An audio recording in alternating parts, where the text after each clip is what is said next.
हाँ जी, नमस्कार, स्वागत और अभिनंदन आप सभी का। चलिए शुरू करते हैं आज का हमारा सेशन। जैसा आप सबको विदित ही है कि हम पिछली बार जो सीटी के पेपर हुए हैं, उनमें जो राजस्थान जीके के क्वेश्चन पूछे गए हैं, उनका कर रहे हैं सॉल्यूशन, ताकि आगामी जो आपकी तैयारी है, वो और बेहतरीन और शानदार हो सके। तो चलिए शुरू करते हैं। देखिए, ये पेपर जो है, इसके अंदर सारे क्वेश्चन जो है वो मिक्स के रूप में हैं, ठीक है। यहाँ पर जैसे ये रीजनिंग वगैरह, अच्छा ये रहे जीके के क्वेश्चन, लीजिए ये रहा पहला क्वेश्चन। क्या पूछा जा रहा है देखिएगा। पूछा जा रहा है आपसे, राजस्थान का राज्य पक्षी कौन सा है। यानी राजस्थान के जो प्रतीक चिन्ह है, उनसे रिलेटेड क्वेश्चन है आपके सामने। पूछा जा रहा है राज्य पक्षी। देखिए, प्रतीक चिन्ह के तहत आप पांच बातें तो विशेष तौर पर ही ध्यान रखेंगे कि हमारे राजस्थान का जो राज्य वृक्ष है वो कौन सा है, तो वो तो है आपके खेजड़ी। राज्य पुष्प कौन सा है, तो आप कहेंगे सर रोहिड़ा। राज्य पशु कौन से हैं, तो आप कहेंगे सर यहाँ पर दो हैं। पशुधन श्रेणी के आधार पर यदि हम देखेंगे तो हमारे राजस्थान का जो राज्य पशु है वो तो है ऊंट। यदि हम वन्य जीव श्रेणी के आधार पर देखेंगे तो राज्य पशु जो है वो है आपके कौन सा, तो आप कहेंगे सर चिंकारा। याद रखेंगे। इसके अलावा राज्य पक्षी जो है वो कौन सा है, तो याद रखिएगा वो है आपके घोड़ावण। कौन सा है यहाँ पर, आप कहेंगे सर ग्रेट इंडियन ब्रेस्टेड, वो है आपके सामने गोडावण। हमारे राजस्थान के अंदर गोडावण की यदि हम बात करते हैं तो देखिए ये कौन से जिले का शुभंकर है, तो आप कहेंगे सर गोडावण जो है वो आपके जैसलमेर जिले का शुभंकर है। जैसलमेर और बाड़मेर के अंदर एक राजस्थान का सबसे बड़ा अभ्यारण्य जो है वो विस्तृत है, 3162 वर्ग किलोमीटर में फैला हुआ है, और वो अभ्यारण्य है आपके राष्ट्रीय मरु उद्यान। याद रखिएगा, ठीक है। तो यहाँ पर ऑप्शन नंबर जो है वो हो जाएगा आपके सामने सी इज ए करेक्ट आंसर। आगे अगला अगला है आपके सामने, लीजिए ये रहा। क्या कह रहा है देखिए। पूछा जा रहा है कि अरावली श्रृंखला के निम्नलिखित शिखरों में सबसे ऊंची चोटी कौन सी है। आप सबको विदित ही है कि सीईटी का कोई सा भी आप पेपर देखेंगे किसी भी शिफ्ट का, तो अरावली श्रृंखला से संबंधित जो चोटियां हैं उनसे रिलेटेड जरूर क्वेश्चन आता है। तो एक मास्टर कैप्सूल जो है वो प्रमुख रूप से लेकर आएंगे। देखिए, पहले हम पेपर सोल्व कर रहे हैं, फिर जहां जहां से हमें लग रहा है कि इस बिंदु से प्रत्येक शिफ्ट में क्वेश्चन आया है, तो उसका कोई ना कोई एक वीडियो 15-20 मिनट का जो भी आपके मास्टर कैप्सूल के रूप में होगा वो दें, ठीक है। तो एक वीडियो आपके चोटियों से संबंधित बना देंगे। तो यहाँ पर आपके सामने चोटियाँ हैं, तो मेरे हिसाब से बताने की आवश्यकता ही नहीं है, क्योंकि ऑप्शन के अंदर ही दे रखा है। कौन सा, गुरु शिखर। गुरु शिखर जो है इसकी ऊंचाई है आपके 1722 या फिर 1727 मीटर। कहाँ पर है, तो आप कहेंगे सर सिरोही के अंदर। ये तो हुए सामान्य से क्वेश्चन। आप सब जानते हैं कि अरावली ही नहीं बल्कि राज्य की सर्वोच्च चोटी है ये। राज्य की क्या है, याद रखिएगा, राज्य की सर्वोच्च चोटी है कौन सी, गुरु शिखर। गुरु शिखर जो है याद रखेंगे ये किसके नाम पर है, तो याद रखिएगा गुरु दंत्रात्रेय। दंत्रात्रेय के नाम पर क्या है इसका नाम, याद रखिएगा गुरु शिखर। गुरु शिखर की देखिए ऊंचाई तो हमेशा से पूछी गई है, लेकिन आप बीएसटीसी का एक पेपर देखेंगे तो उसमें यह पूछा गया है कि गुरु शिखर जो है उसकी जो ऊंचाई है वो फिट में कितनी है, तो याद रखिएगा 5650 फीट। तो कई बार ऐसे भी पूछ लेता है ये। अच्छा, ये ऐसा इसीलिए पूछ रहा है क्योंकि गुरु शिखर की अपनी विशेषता है कि ये हमारे राजस्थान की क्या है, सबसे ऊंची चोटी है, इसलिए पूछ सकता है, ठीक है। याद रखेंगे, इंपॉर्टेंट। तो यहाँ पर जो पूछा गया कि अरावली श्रृंखला की भी सबसे ऊंची चोटी, हमारे राजस्थान की भी सबसे ऊंची चोटी, दक्षिण अरावली की भी सबसे ऊंची चोटी कौन सी है, याद रखिएगा गुरु शिखर, ठीक है। अगला अगला है आपके सामने, लीजिए। पूछा जा रहा है कि कालीसिंध ताप ऊर्जा जो परियोजना है निम्नलिखित में से राजस्थान के किस क्षेत्र में है? तापीय ऊर्जा की बात हो रही है, थर्मल पावर प्लांट। देखिए पूछा जाए आपको तापीय ऊर्जा परियोजना, पूछा जाए प्रथम कहां पर, तो याद रखिएगा कोटा। राजस्थान का प्रथम तापीय ऊर्जा, याद रखिएगा थर्मल पावर प्लांट कहां पर स्थापित किया गया था? कोटा के अंदर। प्रथम थर्मल पावर प्लांट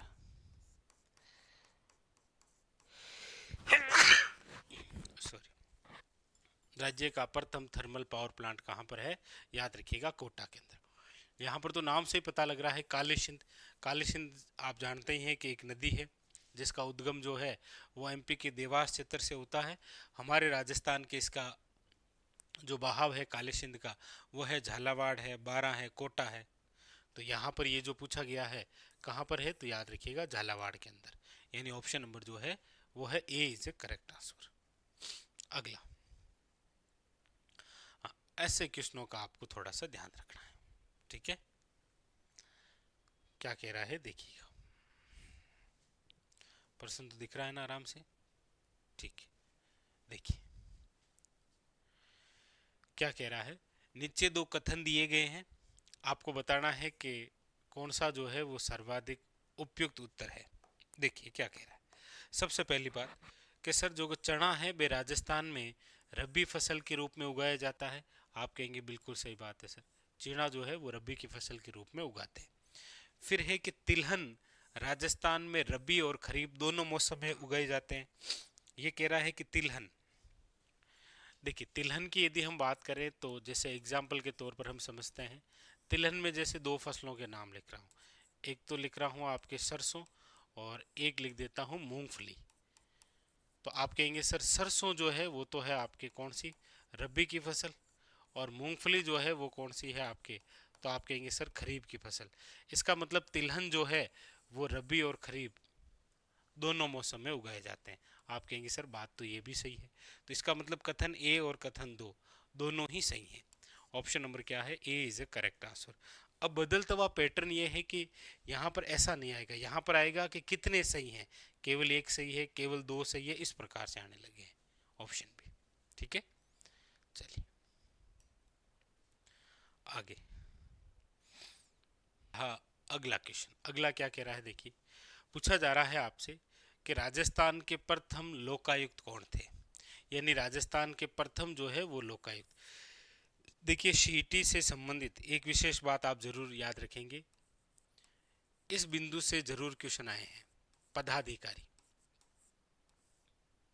पदाधिकारी में दोनों बातें याद रखेंगे और ज्यादातर स्टैटिक्स प्रकार के क्वेश्चन आपको देखने को मिलेंगे यहाँ पर। कोई भी आयोग रहा हो, कोई भी, वहां पर प्रथम जो अध्यक्ष है वो कौन और वर्तमान में कौन है, ये दोनों बातें आपको याद रखनी है। तो इसका भी एक कैप्सूल बना देंगे, पदाधिकारी भी, ठीक है।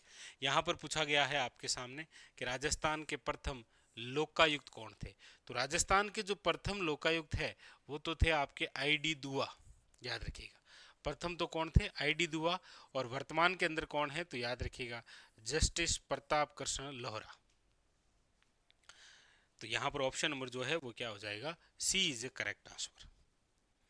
अगला, अगला है आपके सामने,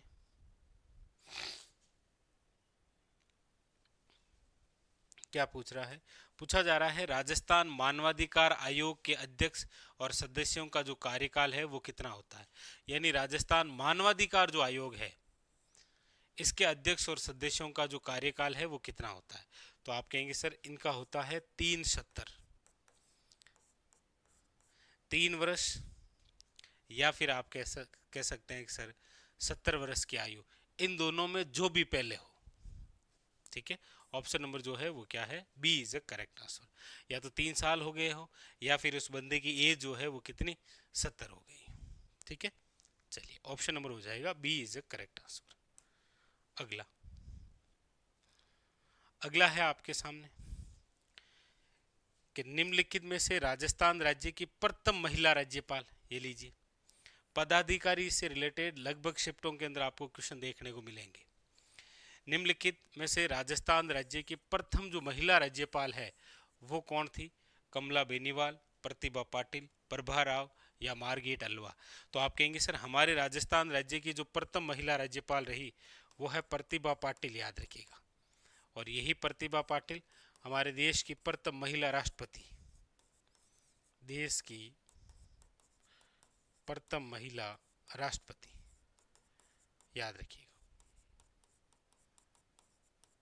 ऑप्शन नंबर जो है वो क्या हो जाएगा आपके सामने, वो है B is the correct answer, याद रखिएगा। आगे अगला है भारत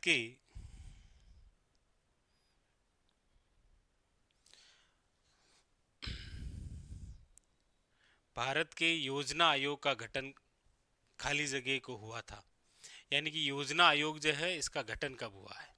तो आप कहेंगे सर इसका जो गठन है वो हुआ है आपके 15 मार्च, याद रखिएगा, 1950, यानी ऑप्शन नंबर जो है वो हो जाएगा B is the correct answer. ठीक है, फिर है आपके सामने कि वर्गीज कुरियन को भारत में किस क्रांति के जनक के रूप में देखा जाता है? क्या नाम है? वर्गीज कुरियन। देखिए दो प्रकार के बड़े इंपॉर्टेंट क्वेश्चन रहे हैं, एक तो श्वेत क्रांति, या तो आपसे पूछा गया कि श्वेत क्रांति का संबंध किससे है, तो याद रखिएगा वो रहा है दुग्ध उत्पादन से, या फिर आपको पूछा गया श्वेत क्रांति के जनक कौन है, तो आपने कहा वर्गीज कुरियन, याद रखिएगा। तो यहाँ पर ऑप्शन नंबर जो है वो क्या हो जाएगा, याद रखिएगा ए इज ए करेक्ट आंसर। ठीक है, इसी प्रकार से क्वेश्चन आ जाएगा आपके सामने, वो है हरित क्रांति। हरित क्रांति की यदि हम बात करते हैं तो देखिए हरित क्रांति के बारे में विश्व में जनक पूछा जाए तो वो है आपके नॉर्मन बोरलॉग, और भारत के संदर्भ में पूछा जाए तो याद रखिएगा एम एस स्वामीनाथन, याद रखिएगा एम एस स्वामीनाथन। यहां पर जो पूछा गया ऑप्शन नंबर हो जाएगा ए इज ए करेक्ट आंसर। आगे हाँ लीजिए, ये देखिए अगला क्वेश्चन, अगला क्या कह रहा है, निम्नलिखित में से कौन सी राजस्थान की दो नकदी फसलें हैं? निम्न में से कौन सी जो है वो राजस्थान की क्या है, दो नकदी फसलें हैं, व्यवसायिक फसलें हैं? तो आप कहेंगे सर वो है आपके सामने कपास व तंबाकू। सेम किसी और शिफ्ट के अंदर भी ये क्वेश्चन आ रखा था। ठीक है, कपास और कौन सा है, तंबाकू, इसका राइट आंसर है। अगला है आपके सामने, लीजिए, पूछा जा रहा है कि इंदिरा गांधी नहर निम्नलिखित में से राजस्थान के किस जिले में समाप्त होती है? यानी कि जो इंदिरा गांधी नहर है, और देखिए ये भी बहुत इंपॉर्टेंट है। अब आप कहेंगे सर आप तो हर बार ही कह रहे हैं, नहीं, इंदिरा गांधी नहर परियोजना से आप देखना प्रत्येक शिफ्ट के अंदर क्वेश्चन आया था। तो इंदिरा गांधी जो नहर है, याद रखिएगा, इसकी जो शुरुआत है वो तो कहाँ से होती है, तो आप कहेंगे सर इसकी जो शुरुआत है वो है आपके हरि के बैराज। हरि के बैराज जो है वो है आपके पंजाब, वहां से शुरू है, और इसका 0 पॉइंट जो है, 0 पॉइंट वो कहाँ पर है, तो आप कहेंगे सर वो है गडरा रोड बाड़मेर, गडरा रोड बाड़मेर। अंतिम छोर की यदि हम बात करेंगे तो यहाँ पर क्या पूछा गया है कि किस जिले में समाप्त होती है? यहाँ पर ऑप्शन देखेंगे, देखिए जोधपुर है, जैसलमेर है, भरतपुर है और उदयपुर है। आप सब जानते हैं इसका अंतिम छोर यदि हम देखेंगे तो जैसलमेर में मोहनगढ़ तक है, उसके बाद में जो गडरा रोड तक है वो भाग क्या है, निर्माणाधीन है। तो यहाँ पर इसका जो राइट आंसर है option number B is correct answer. अगला अगला है आपके सामने कि किस शहर को राजस्थान का खाद्य टोकरा या अन्नागार के नाम से जानते हैं? तो आप कहेंगे सर वो है आपके सामने श्री गंगानगर, क्योंकि श्री गंगानगर जिला जो है इसे ही राजस्थान के अंदर आंधियों वाला शहर कहते हैं। याद रखिएगा, सर्वाधिक आंधियां यहीं। अजमेर की बात करेंगे तो याद रखिएगा राजस्थान का हृदय तो है ही, लेकिन हमारे राजस्थान में सांप्रदायिक सद्भावना का प्रतीक, सांप्रदायिक सद्भावना का क्या है, प्रतीक है, याद रखिएगा। ठीक है, बीकानेर की यदि हम बात करेंगे तो याद रखिएगा, वेरी वेरी इंपॉर्टेंट, इसे कहा जाता है ऊन का घर। अलवर जो है वो राजस्थान का याद रखिएगा सिंह द्वार है।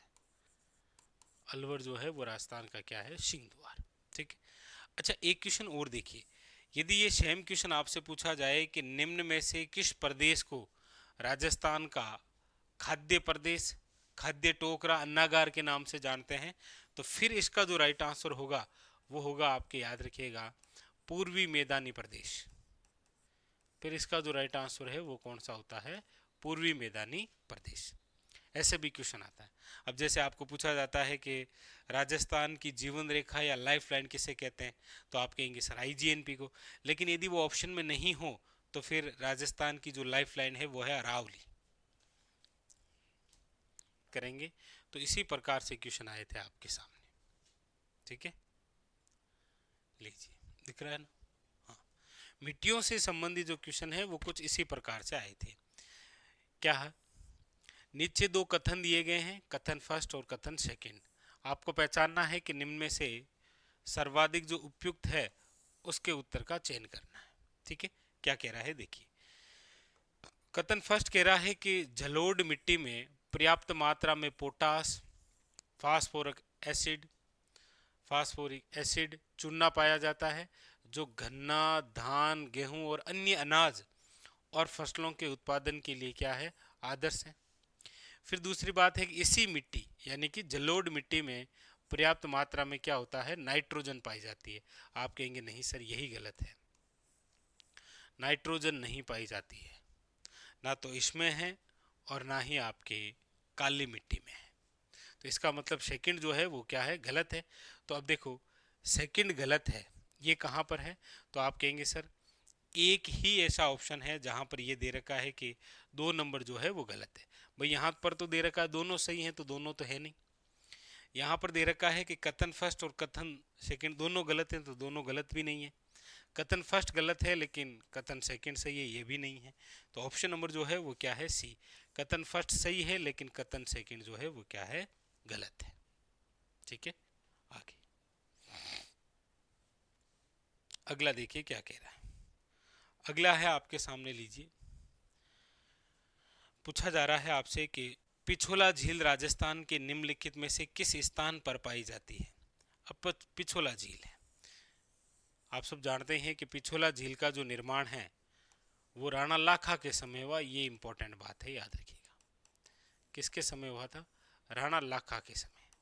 किसके द्वारा, तो याद रखिएगा पिंचू नामक एक चिड़ीमार बंजारा था, इन्होंने अपने बेल की याद में एक झील बनी जिसका नाम क्या है, पिछोला झील, याद रखिएगा।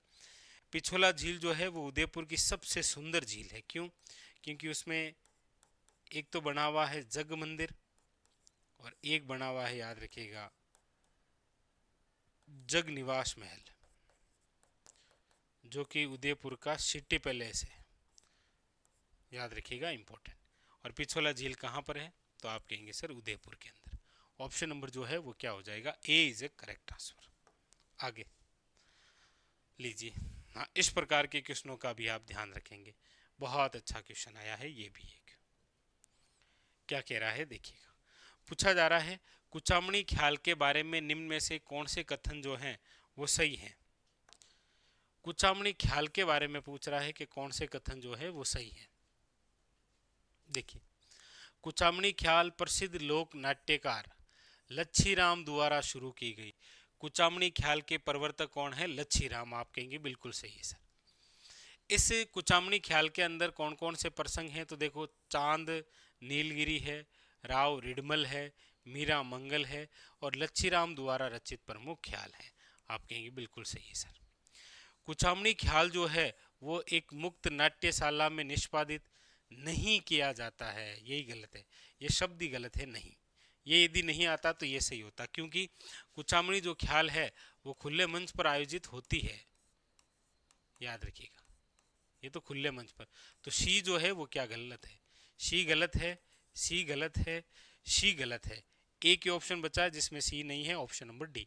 ये आपके एग्जाम हॉल में इस प्रकार से ये ट्रिक जो है वो काम आ जाएगी। इस ख्याल में ढोल, सारंगी, शहनाई, ढोलक वादक प्रमुख क्या है, मुख्य से होगी। तो ए, बी और डी जो है वो क्या है आपके सामने करेक्ट आंसर। ठीक है, तो इस प्रकार से जो क्वेश्चन आए वो आप थोड़ा सा ध्यान रखेंगे। और आजकल आपको पता ही है, इनकी जगह ऑप्शन में आते हैं कि केवल एक सही है, यानी कि यही सेम पर्सन यहाँ तक और यहाँ तक पूछेगा नीचे दिए गए विकल्पों में से कितने सही हैं, फिर केवल एक, केवल दो, केवल तीन या चारों, इस प्रकार से। ठीक है जी, चलिए।